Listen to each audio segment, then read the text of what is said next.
नमस्कार प्यारे बच्चों, प्यारे विद्यार्थियों, बहुत बहुत नमस्कार। श्री भारतीय आदर्श विद्यापीठ सरदार शहर की ओर से संचालित ऑनलाइन क्लासेस में आपका स्वागत है। मैं भवानी शंकर शर्मा, विषय विशेषज्ञ कृषि विज्ञान जो है आपका हार्दिक स्वागत करता हूं। आज हम जो हैं एक जो इंट्रोडक्शन जो है एक तरह का कृषि विज्ञान का जो है यहाँ पर चर्चा करेंगे, क्योंकि अभी जो है आपके 10वीं क्लास का या 10th क्लास का अभी जो है रिजल्ट आया है।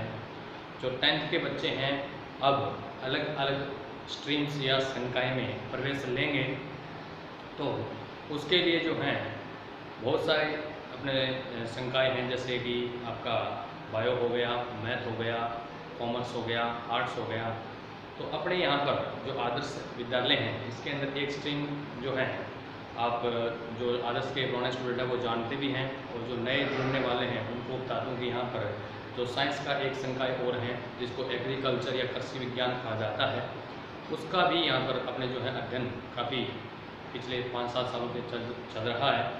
तो आज हम जो हैं जो बच्चे 10th पास कर चुके हैं उनको आगे जो है किस स्ट्रीम में जो जाना चाहिए और किस स्ट्रीम के अंदर जो अधिक से अधिक रोज़गार के अवसर, स्कोप के अवसर हैं, उसके बारे में आज अपने जो यहाँ पर चर्चा करेंगे। और साथ ही साथ यहाँ पर इंट्रोडक्शन ऑफ एग्रीकल्चर हम आपको करवाएंगे कि एग्रीकल्चर क्या है, कृषि विज्ञान क्या है, इसका जो है विषय के अंदर जो है अपने किस प्रकार से अध्ययन क्षेत्र हैं और किस प्रकार से अपने जो है इसका आगे अध्ययन करके और अधिक से अधिक रोज़गार प्राप्त कर सकते हैं।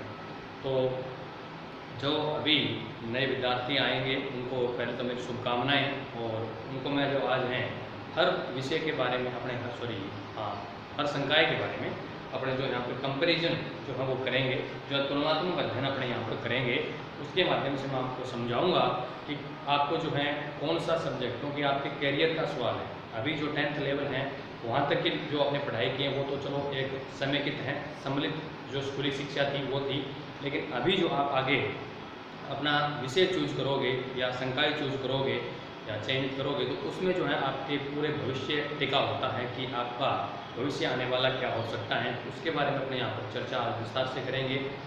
और आपको जो मैं हर विषय के बारे में थोड़ी थोड़ी जो जितना मुझे नॉलेज है, जितनी मेरी जानकारी है, उसके हिसाब से मैं आपको बताऊँगा। और उसके बाद अपने जो है एग्रीकल्चर के विशेषताओं पर जो कि कृषि विज्ञान विषय लेने से जो आप किस प्रकार से सफल हो सकते हैं, एक सफल व्यक्ति अपने जीवन में बढ़ सकते हैं, उसके बारे में चर्चा करेंगे। तो अपने यहाँ पर जो है सबसे पहले अपने अगर बात करें तो कंपैरिजन के अंदर जो है, अब मैं ये नहीं कहता कि आप जो हैं मैं वहाँ पर दबाव नहीं बना रहा कि आप जो है एग्रीकल्चर ही विषय लें, नहीं। हर विद्यार्थी की अपनी इच्छा होती है, हर फील्ड में जाने की उसकी स्वेच्छा है, वो अपने हर फील्ड के अंदर जा सकता है, हर संकाय के अंदर जा सकता है।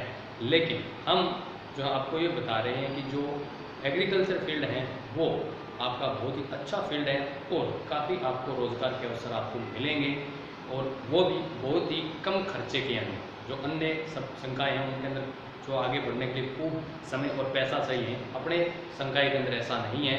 थोड़ी मेहनत आपको करनी होगी और उससे आपको अधिकतम सफलता मिल सकती है। आप जानते हैं कि भारत एक कृषि प्रधान देश है और यहाँ की 70% आबादी है वो कृषि पर आधारित है। तो यहाँ जो कृषि पर आधारित होने, तो इसी के भारत सरकार ने जो है उस जो क्षेत्र को बढ़ावा देने के लिए, कृषि क्षेत्र को बढ़ावा देने के लिए जो है काफ़ी पुराने समय से जो है कृषि विषय को जो है एक अध्ययन के रूप में चालू किया हुआ है। और अभी अपने क्षेत्र के लिए जो अपना जैसे चूरू क्षेत्र है, यहाँ के लिए जो है ये सब्जेक्ट थोड़ा आप समझ सकते हैं कि नया सोच सकते हैं कि नया किसी नए सुना होगा कि एग्रीकल्चर होता क्या है, बेसिकली क्या चीज़ है, ये अपने को पता नहीं होती हैं। लेकिन अगर आप हनुमानगढ़, गंगानगर, जयपुर, कोटा वगैरह जहाँ पर जाके देखेंगे तो वहाँ पर एग्रीकल्चर की काफ़ी जो है स्कूल्स, यूनिवर्सिटी आपको मिलेंगी और काफ़ी अच्छा अध्ययन वहाँ पर होता है।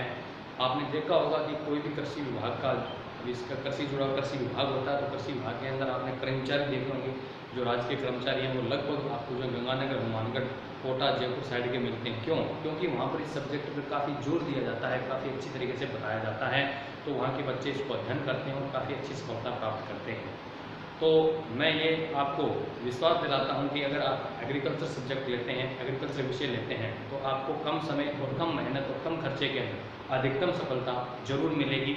तो अपने जो है सबसे पहले इसका कंपैरिजन, तुलनात्मक अध्ययन करते हैं। इंट्रोडक्शन जो मैं आपको करवा चुका हूँ कि एग्रीकल्चर क्या है, एक कृषि विषय है। इसके अंदर जो है आपका जो है विशेषतः कृषि आधारित जो आपकी फसलें हैं, जो फसल आप जानते हो अनाज वाली फसलें हैं, इसके अलावा दाल वाली फसलें होती हैं, जो फसल अपने क्षेत्र में ज्वार, मोट, मूंग, बाजरा ये फसलें हैं, इनके अलावा बहुत सारी फसलें होती हैं, तो इन फसलों का अध्ययन किया जाता है। इसके अलावा जितनी भी सब्जियां आप खाते हैं उनका जो है प्रोडक्शन किस प्रकार, उत्पादन किस प्रकार किया जाए, उसका पूरा विस्तार रूप से अध्ययन किया जाएगा। इसके अलावा इसके साथ में जो होता है फल विज्ञान भी इसके अंतर्गत आती हैं। इसके अलावा जो आपका पशुपालन होता है वो भी इसके साथ में जुड़ा हुआ है। तो ये सारा जो हम एग्रीकल्चर का इंट्रोडक्शन है। एग्रीकल्चर एक व्यापक शब्द है, इसके अंदर बहुत सारी शाखाएं सम्मिलित की जाती हैं। एग्रीकल्चर की वैसे तो बहुत सारी शाखाएं हैं, लेकिन मुख्यतः जो है वो सस्य विज्ञान होती हैं और उद्यान विज्ञान होती हैं और साथ में पशुपालन विज्ञान होती हैं। तो ये आपका थोड़ा सा इंट्रोडक्शन मैंने आपको बताया है। अभी अपने जो है कंपेरिजन करते हैं कि अगर आप जो हैं आपके स्ट्रीम जो उपलब्ध हैं वो यहाँ पर है। साइंस के अंदर 3 स्ट्रीम यहाँ पर उपलब्ध हैं स्कूल के अंदर, एक तो है बायो, एक है मैथ्स और एक है आपका एग्रीकल्चर। इसके अलावा कॉमर्स भी उपलब्ध है, आर्ट्स भी उपलब्ध है। ये सारी यहाँ पर जितनी फैकल्टीज होनी चाहिए वो सारी हैं। तो आपको जो है मैं ये समझाना चाहता हूँ कि अगर आप जो बच्चा जो अच्छे परसेंटेज वाला बच्चा तो वो सोचता है कि मैं बायो लेता हूँ, मैं मैथ लेता हूँ, मैं कॉमर्स लेता हूँ, तो हर सब्जेक्ट का मैं आपको यहाँ पर जो है डिटेल से बताना चाहता हूँ कि किस प्रकार से अपने जो है उसका अध्ययन कर सकते हैं और किस में उसके चांस आगे जाके क्या बनने वाले हैं चांस उसके, तो उसके बारे में अपने अध्ययन कर रहे हैं। तो सबसे पहले जो है अपना मैं ये कहना चाहता हूँ कि जिस बच्चे का जो कि 10th के अंदर जो ये मानिए कि 50 से लेकर 70 तक परसेंटेज जो हैं वो एग्रीकल्चर विषय को अच्छी तरह से अडॉप्ट कर सकता है, अच्छी तरह से ग्रहण कर सकता है और उसका पूरा फ़ायदा उठा सकता है। हमारी जो पीछे क्लासें गई एग्रीकल्चर की उनमें हमारे पास जो है 57% के बच्चे थे, उनके हमने जो 87% तक परसेंटेज बढ़ा के दिए हैं। तो काफ़ी अच्छी ग्रोथ भी होती हैं परसेंटेज की भी और काफ़ी अच्छा जो है अपने को रिजल्ट भी मिलता है, साथ ही साथ अपने जो है रोज़गार के अवसर भी बढ़ते हैं। तो सबसे पहले अपने यहाँ पर जो है अलग अलग जो है संकाय उसकी बात करते हैं। सबसे पहले अपने यहाँ पर बायोलॉजी, अगर कोई बच्चा बायोलॉजी लेना चाहता है तो मैं ये बताना चाहूँगा कि बायोलॉजी सब्जेक्ट में वो आगे जाके क्या कर सकता है और क्या उसके अंदर उसके अपॉर्चुनिटी है, उसके क्या रोज़गार के चांस हैं। तो अपने सबसे पहले यहाँ पर बायोलॉजी जो सब्जेक्ट हैं, जो संकाय बच्चा लेना चाहता है तो उसके बारे में अध्ययन करते हैं, जिसको जीव विज्ञान संकाय होते हैं। और जीव विज्ञान संकाय जो है उसके अंदर मुख्यतः 3 चीज़ हैं, केमिस्ट्री होगी, आपकी खुद बायोलॉजी होगी और आपकी क्या होती हैं फिजिक्स हो जाती हैं, ठीक है। यानी रसायन विज्ञान, जीव विज्ञान और भौतिक विज्ञान ये चीज़ें आपको यहाँ पर मिलती हैं। और मैथ्स के अंदर इस बायोलॉजी की जगह जो आ जाएगा वो मैथ्स आ जाएगा, ठीक है। तो ये 3 बायोलॉजी सब्जेक्ट अगर कोई बच्चा लेता है तो उसके अंदर ये 3 सब्जेक्ट उसको 11th और 12th के अंदर पढ़ने पड़ते हैं, जिसमें केमिस्ट्री, रसायन विज्ञान, जीव विज्ञान और फिजिक्स एंड भौतिक विज्ञान आपको पढ़नी पड़ती हैं। अब अपने ये तो बता दिया कि आपने जो है इसका अध्ययन करेंगे तो अपने इन 3 सब्जेक्ट का अपने को अध्ययन करना पड़ेगा। और मैं ये समझता हूँ कि ये जो सब्जेक्ट्स हैं, चाहे वो केमिस्ट्री हो, चाहे वो आपका बायोलॉजी हो, चाहे वो आपका फिजिक्स हो, काफ़ी हार्डली सब्जेक्ट माने जाते हैं। जिस बच्चे को अगर थोड़ी दिक्कत रही है 10th के अंदर, उसको आसानी से समझ में जो है बहुत मुश्किल से आते हैं, तो उसको काफ़ी मेहनत करनी पड़ती हैं। अगर अपने एग्रीकल्चर लेते हैं उसमें बिल्कुल ऐसा कुछ नहीं है, बिल्कुल आराम से, क्योंकि सभी अपने यहाँ पर ग्रामीण परिवेश से हैं, सबके यहाँ पर खेती होती है, पशुपालन होता है, तो हर चीज़ को आप जो है उसको आराम से समझ पाओगे। तो 12th पास करने के बाद, क्योंकि अपने जो स्कोप जो होता है वो अपने दिमाग में 11th और 12th जो है पढ़ने के बाद, 12th पास करने के बाद अपने कैरियर की तरफ ध्यान जाता है। तो 12th पास करने के बाद अपने बात करेंगे कि अगर बायोलॉजी सब्जेक्ट से आपने 12th पास कर ली, तो आपके क्या क्या जो हैं वो आप करेंगे। तो बायोलॉजी सब्जेक्ट बच्चा इसीलिए लेता है कि वो अपने भविष्य में डॉक्टर, आपको पता ही है MBBS करके डॉक्टर बनने की इच्छा होती है बायोलॉजी वाले बच्चों की। तो वो अपने किस प्रकार से देखिए क्या जो है उसके लिए करना पड़ता है। तो 12th पास करते ही आपको जो है वो ऑल इंडिया लेवल पर यानी पूरा भारत स्तर पर, राष्ट्रीय स्तर पर जो है नीट का पेपर होता है। जानते हैं आप, नीट का पेपर पास करना पड़ता है जो है वो पूरे इंडिया लेवल का होता है। और पूरे इंडिया लेवल के बच्चे इसके अंदर बैठते हैं, यानी पूरे भारत के बच्चे जो है 12th बायोलॉजी पास करके आए हैं वो इस पेपर के अंदर बैठेंगे और वो इसका एग्ज़ाम देंगे। तो उसकी सीट जो है मात्र अपने पूरे भारत के अंदर जो है वो लगभग 6 से 7 हज़ार सीटें, वैसे होती तो ज़्यादा ही, लेकिन वो यूनिवर्सिटी जो होती हैं वो अलग अलग यूनिवर्सिटी अपनी रिजर्व रख लेती हैं। तो 6 से 7 हज़ार सीट्स जो हैं वो पूरे भारत के अंदर आपको अवेलेबल है, आपको मिल जाती है। ठीक है, तो इन 6 से 7 हज़ार सीटों के लिए जो है अपने कंपटीशन होता है पूरे इंडिया लेवल के बच्चों के अंदर। तो आप ये समझ सकते हैं कि ये जो सब्जेक्ट हैं इसके अंदर जो कंपटीशन है वो इंडिया लेवल का होता है और काफ़ी हार्ड जो है वो सब्जेक्ट अपना जो काफ़ी हार्डली और काफ़ी जो है हार्ड कंपटीशन होने वाला है पूरे इंडिया लेवल पर। जब अब देखिए मैं इस सब्जेक्ट की बुराई नहीं कर रहा हूँ, मैं आपको बता रहा हूँ मात्र कि इसमें ऐसा होता है जैसा ही बच्चा नीट क्लियर हो जाता है, मान लो आपका नीट क्लियर हुआ, अपने अच्छे की सोचेंगे कि आपका नीट क्लियर हो गया और नीट क्लियर हो गया तो आप जो है नीट क्लियर करने के बाद आपको एडमिशन मिलता है MBBS में। अगर आपके परसेंटेज अच्छे हैं तो आपको MBBS में एडमिशन यानी डॉक्टरी की पढ़ाई में एडमिशन मिल जाता है। और उससे जो है आप 5 ईयर की स्टडी करते हैं तो 2 साल की आपकी इंटर्नशिप होती है, यानी आपकी 5 साल की एग्ज़ाम या स्टडी पूरी होने के बाद आपको सारा कुछ प्रैक्टिकली वहाँ पर सिखाया जाता है किस प्रकार डॉक्टर बनना है, सारा कुछ सिखाया। उसकी जो है प्रैक्टिस जो है 5 के बाद स्टडी 5 साल की, उसके बाद 2 साल की इंटर्नशिप आपको करनी पड़ती है। तो टोटल समय हो गया 7 ईयर का। कितना हो गया? 7 ईयर का हो गया। कितने हो गया? 7 ईयर का टाइम हो गया। नीट की तैयारी जब बच्चा करता है, जो बच्चा बहुत होशियार होता है 11th-12th के अंदर, जिसने काफ़ी अच्छी तरह की स्टडी की है, उसका तो पहले साल ही ये नीट क्लियर हो जाता है। लेकिन कई बार उसका नीट क्लियर नहीं होने की वजह से उसको नीट की तैयारी करनी पड़ती है, उसमें 2 साल भी लग जाते हैं, साल भी लग जाता है। तो कम से कम इसके अंदर जो है आप अगर अपने बात करें नीट की तैयारी अपने को काफ़ी अच्छे इंस्टीट्यूट से करनी पड़ती है, बाहर जाकर करनी पड़ती हैं। तो उसके लिए अपने 2 लाख जो है इसकी आप 1 साल का 1 लाख या 2 लाख रुपये जो है आपको फीस और पूरा खर्चा जो है वहन करना पड़ता है नीट की तैयारी का। और इसके अंदर जो है अगर आपको गवर्नमेंट मिल जाती है, गवर्नमेंट कॉलेज मिल जाती हैं तो बहुत बढ़िया है। लेकिन प्राइवेट कॉलेज से अगर प्राइवेट कॉलेज से करते हैं, गवर्नमेंट कॉलेज के अंदर भी आपके 7 सालों का जो है 7 लाख रुपए का खर्चा आराम से बैठ जाएगा। और प्राइवेट कॉलेज से करते हैं तो प्राइवेट कॉलेज के अंदर ये खर्चा आपका 15 से लेकर 20 लाख रुपए तक का होता है। 15 से लेकर 20 लाख रुपए तक का होता है। कई बार नीट में सेटल नहीं होने की वजह से जो है अपने को डोनेशन भी देना पड़ता है, डोनेशन शीट भी लेनी पड़ती है, उसमें जो है वो काफ़ी पैसा लगभग 25 से 30 लाख रुपए खर्च करने पड़ते हैं। तो काफ़ी महंगा जो है अपना जो है ये एक तरह का जो कोर्स होता है आगे का, तो काफ़ी अपने को जो है पैसा इस पर वहन करना पड़ता है। हाँ, अगर आप ये पूरा क्लियर कर जाते हो तो आपको जो है आपके लिए जॉब की खूब अपॉर्चुनिटी है, आपको जो है डॉक्टरी की नौकरी मिल जाती है और काफ़ी अच्छा पैसा आप इसमें कमा सकते हैं। लेकिन पहले इस स्टेप से गुजरना पड़ता है और काफ़ी मेहनत भी करनी पड़ती है और साथ में काफ़ी पैसा भी खर्च करना पड़ता है। लेकिन अपने ग्रामीण परिवार के बच्चे जो हैं इतना समय और इतना पैसा खर्च नहीं कर पाते हैं। तो मैं ये समझता हूँ कि आप जो हैं अपने विवेक से काम लेके और जो है आगे अपने कैरियर को चुनें, अपने सब्जेक्ट को चुनें। तो ये चीज़ है। इसके अलावा अपने जो हैं इसके अंदर मान लो कि ये तो हो गया अपने MBBS की बात होगी और 15 से 20 लाख रुपए का खर्चा हो गया। लेकिन आप ये सोचिए कि जो भारत में जो है पूरे भारत के अंदर लाखों बच्चे जो हैं हर साल नीट के अंदर बैठते हैं। अब की बार चलो कोरोना है उसकी वजह से नीट का पेपर अभी तक हो नहीं पाया है, लेकिन अगर होता तो आप समझिए कि 1 साल के अंदर लाखों जो हैं, बहुत सारे लाखों बच्चे मानते हैं बड़े, बहुत लाख बच्चे जो हैं वो इन 5 से 6 हज़ार सीटों के लिए जो है कंपटीशन करते हैं। तो कितने बच्चे इसमें सक्सेस हो पाते हैं, आप इसकी सक्सेस रेट अपने अनुमान लगा सकते हैं कितना उसके अंदर जो है फ़ायदा हो सकता है। तो नीट अगर क्लियर हो जाता है तो उसके बाद भी आपको काफ़ी टाइम और पैसा खर्च करना पड़ता है, फिर जाके आपको जो है रोज़गार के अवसर प्रदान होते हैं।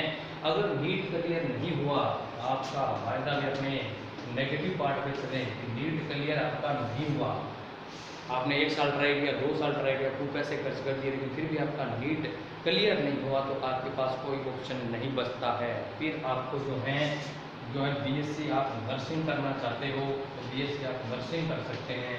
नर्सिंग करके जो है हॉस्पिटल वगैरह में नौकरी कर सकते हैं।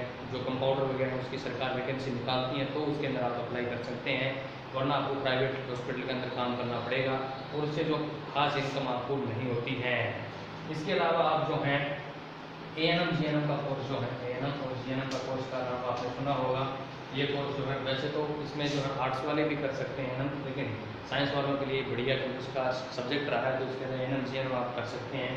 इनकी अगर भर्ती सरकार निकालती है तो आप इसके अंदर एडमिशन ले सकते हैं या इसके अंदर भर्ती हो सकते हैं। फिर ये है तो ये नीट क्लियर ना होने के बाद ये ऑप्शन बचते हैं कि बीएससी नर्सिंग करो या फिर आप एएनएम जीएनएम करो। अगर ये भी आप नहीं कर पाते हैं इस सब्जेक्ट के अंदर तो आपको जो है वो बीएससी जो है बायो से करनी पड़ेगी, बायो बीएससी, फिर एमएससी करनी पड़ेगी। एमएससी करने के बाद आपको बीएड करनी पड़ेगी। ये 3, इसमें 3 साल, इसमें 2 साल और इसमें 2 साल, टोटल हो गए आपके 7 ईयर। 7 ईयर होने के बाद आप जो है 3rd ग्रेड, फिर 2nd ग्रेड और फिर 1st ग्रेड टीचर के लिए ये जो है टीचर की वैकेंसी के लिए अवेलेबल होते हो। फिर आप इसके अंदर जो है आपको फिर कंपटीशन की तैयारी करनी पड़ती है, पूरे जो राजस्थान के बच्चे हैं उनके साथ कम्पीट करना पड़ता है और फिर इसके अंदर आपका सिलेक्शन, जब सरकार वैकेंसी निकालती है टीचर की तो जाके इसके अंदर आपका सिलेक्शन होता है। तो ये भी काफ़ी लंबा प्रोसेस है। अगर नीट क्लियर आपका नहीं हुआ तो आप जो है इसके ऊपर ही आपके आकर टिकना पड़ेगा। तो मैं ये समझता हूँ कि ये जो है सब्जेक्ट जो है वो, मैं ये नहीं कहता कि कोई बुरा सब्जेक्ट है, जिस बच्चे की इच्छा हो आराम से लें, कोई दिक्कत जिसका इंटरेस्ट है वो खूब लें, लेकिन बिना सोचे समझे जो है अपने सब्जेक्ट का चुनाव ना करें, क्योंकि आगे जाके आपको दिक्कत हो सकती है। तो बायो का जो बायोडाटा मैंने आपको बताया है वो इस प्रकार से है। इसके अलावा जो है अपने अगर बात करें तो यही है, अपने सीधी बात करें, मोटा मोटी बात यही है कि बायो के अंदर यही है कि सबसे पहले आप जो है नीट की जो है सोचिए। अगर नीट आपसे क्लियर नहीं होगा तो उसके बाद आपके पास कोई ऑप्शन नहीं बचता है, फिर आप सीधा वही है जिस ढर्रे में पूरी दुनिया ढल रही है, बेरोजगारी ढल रही है, उस ढर्रे में आपको ढलना पड़ेगा, फिर ही आपको ये ऑप्शन अपनाने पड़ेंगे। इसके अलावा आपके पास कोई ऑप्शन है नहीं। तो इस प्रकार से इसमें काफ़ी पैसा भी, अगर सफल भी हो जाते हैं नीट में तो काफ़ी पैसा और टाइम वेस्ट करना पड़ता है और फिर जाके आपको जो जॉब की अपॉर्चुनिटी मिलती है। तो ये आपका बायो का है। इसी प्रकार अगर अपने बायोलॉजी का मैंने आपको बता ही दिया।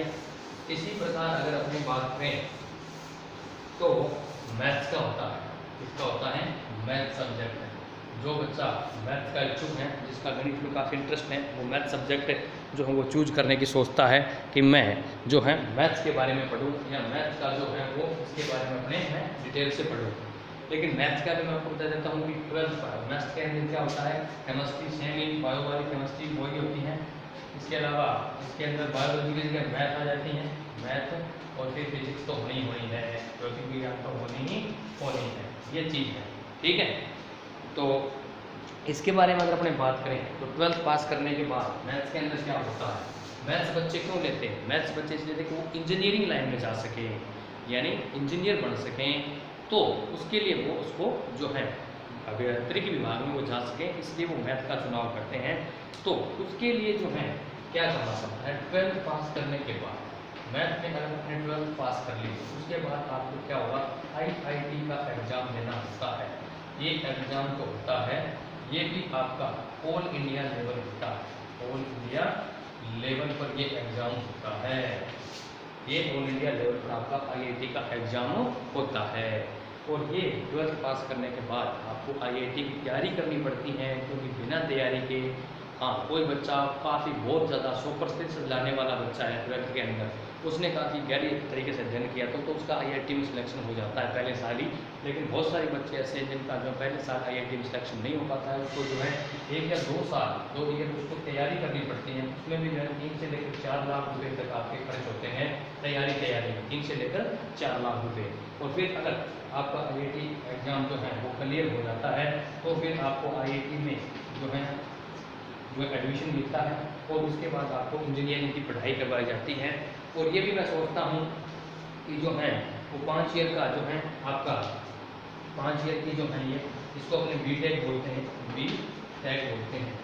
ये अगर गवर्नमेंट कॉलेज में हो जाता है तो आपको जो है वो ठीक था, जैसे 5 ईयर के अंदर 5 से 7 लाख रुपए आपके गवर्नमेंट कॉलेज में भी लगेंगे। अगर गवर्नमेंट कॉलेज आपको नहीं मिलती बीटेक में, अगर आपको प्राइवेट कॉलेज मिलती है और प्राइवेट कॉलेज के अंदर आप स्टडी करते हैं, तो वही 20 से लेकर 25 लाख रुपए तक आपके जो है इसके अंदर खर्च होने वाले हैं 5 सालों के अंदर। तो काफ़ी महंगा कोर्स इसका अपने कह सकते हैं और काफ़ी हार्ड कोर्स होता है, क्योंकि IIT की तैयारी ऑल इंडिया लेवल पर काफ़ी बच्चे कर रहे हैं। और आप जो है आंकड़ा देख लेना पूरे इंडिया के अंदर कि कितने, इसकी भी सीट की अगर अपनी बात की जाए तो ज़्यादा सीट नहीं है, इसकी भी 5-7 हज़ार ही या अपने 10 हज़ार के आसपास सीट मान लो, 8 से 10 हज़ार सीट है पूरे इंडिया के अंदर, 8 से 10 हज़ार सीटें आपको मिलती हैं। तो इनके अंदर पूरे ऑल इंडिया के बच्चे जो हैं वो कम्पीट करते हैं, कंपटीशन देते हैं। तो आप अनुमान लगा सकते हो कितना हार्ड कंपटीशन है और कितना जो है उसके लिए मेहनत करना पड़ेगा, कितना उसके लिए पैसा खर्च करना पड़ेगा। और फिर आप जो है इसके अंदर इंजीनियरिंग लाइन के अंदर जाओगे, फिर आपको इंजीनियर की जो है वो स्टडी करवाई जाएगी, फिर आपको इसकी बीटेक की डिग्री मिलेगी, फिर वैकेंसी सरकार अगर निकालती है इंजीनियर वगैरह की, तो आप जो है सरकारी विभागों के अंदर इंजीनियर पद ग्रहण कर सकते हैं। हाँ, अगर आप जो है अच्छी प्रकार आपने बीटेक की अध्ययन किया है, पूरा आपने क्लियर कर लिया, तो आप काफ़ी मोटी रकम कमा सकते हैं। लेकिन पहले इसके लिए जो काफ़ी मेहनत और पैसा खर्च करना पड़ता है। और मैं समझता हूँ कि ग्रामीण परिवार के अंदर जो बच्चे हैं उनके पास इतना पैसा और समय दोनों नहीं है, तो उनको जो है अपना सब्जेक्ट जो है वो सोच समझ के अपने को चूज करना है। इसके अंदर जो है मैथ वाले जो है वो ऑल इंडिया लेवल पर होता है। और इसके बाद जो है आपका इंजीनियर, अगर आपका मान लो ये तो पास होने की बात है, अगर आपका IIT का पेपर क्लियर हो गया तो की बात है। अगर आपका जो है अब बीटेक के बाद जो है आपकी बीटेक के बाद जो है उसके बाद MTech होती है, मास्टर ऑफ टेक्नोलॉजी, ये भी 2 साल की है। तो इसमें 5 और इसमें 2, यानी कुल 7 साल भी इसके अंदर आपको लगेंगे। तो ये चीज़ है। अब देखिए, अगर आपको जो है IIT आपका क्लियर नहीं हुआ, वो तो बात ही IIT क्लियर हो गया, तो अगर IIT आपका क्लियर नहीं हुआ, आपका IIT क्लियर नहीं हुआ, आप पास नहीं हुए, आपने 2 साल 3 साल पढ़ाई कर ली, फिर भी आपका IIT क्लियर नहीं हुआ, तो 2-3 साल तो वो व्यस्त चले गए आपके, ठीक है। और बीच में फिर आपका सिलेक्शन नहीं हो पाता है, तो फिर आपको मजबूरी में जो है वो कोई ना कोई और जो है इंजीनियर लाइन वाले जो हैं, या तो फिर वो टीचिंग लाइन में कोई स्कूल में या कॉलेज में पढ़ाना शुरू कर देते हैं, फिर उसमें कोई वैसे उनकी ज़्यादा वैल्यू नहीं रह पाती है। लेकिन अगर अपने इसके जो है अगर सिलेक्शन नहीं हो पाता, तो फिर आपको BSc मैथ जो है वो करना पड़ेगा, फिर MSc करना पड़ेगा, और फिर आपको BEd करना पड़ेगा। और घूम फिर के बाद वहीं आ जाती है जो बायोलॉजी के अंदर आई थी, फर्स्ट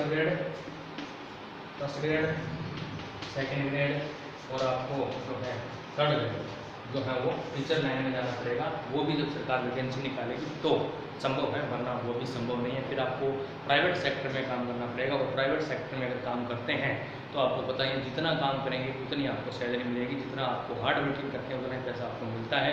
तो उसका कोई फ़ायदा नहीं रह जाता। जो आपने मैथ जो है आपने सब्जेक्ट लिया था, जितने अरमान आपने लगाए थे वो आपके सक्सेस नहीं हो पाते हैं अगर IIT में आपका सिलेक्शन नहीं हो पाता। और IIT में सिलेक्शन होना एक बहुत बड़ी बात होती है, क्योंकि ऑल इंडिया लेवल पे बच्चे बैठते हैं और उनके अंदर कंपटीशन होता है। तो आप अपना तैयारी के हिसाब से अनुमान लगा सकते हैं। और फिर खर्चा भी बहुत ही ज़्यादा है, यानी इंजीनियरिंग आपकी कम से कम 30 लाख रुपये के आसपास पड़ती है अगर आप पूरी क्लियर इसको करते हैं। चाहे वो सरकारी से करते हैं तो 10-12 लाख में हो जाएगी, और प्राइवेट से करते हैं 30 लाख के आसपास आपकी पड़ती है। जितना पैसा उतना टाइम ग्रामीण परिवार के बच्चों के पास मैं समझता हूँ उतना है नहीं। तो ये तो आपकी होगी मैथ की बात हो। हाँ, मैथ वाले बच्चे जो हैं वो अगर अपने 12th पास करते ही, अगर 12th पास करते ही मैथ वाले बच्चे जो हैं नेवी एयरफोर्स, आपका नाम सुना होगा, नेवी और एयरफोर्स, इंडिया की जो डिफेंस फोर्स है, इन दोनों के अंदर अगर ट्राई करते हैं तो काफ़ी अच्छा फ़ायदा उनको होता है, काफ़ी अच्छा वो जो है अपना अपॉर्चुनिटी दे सकते हैं।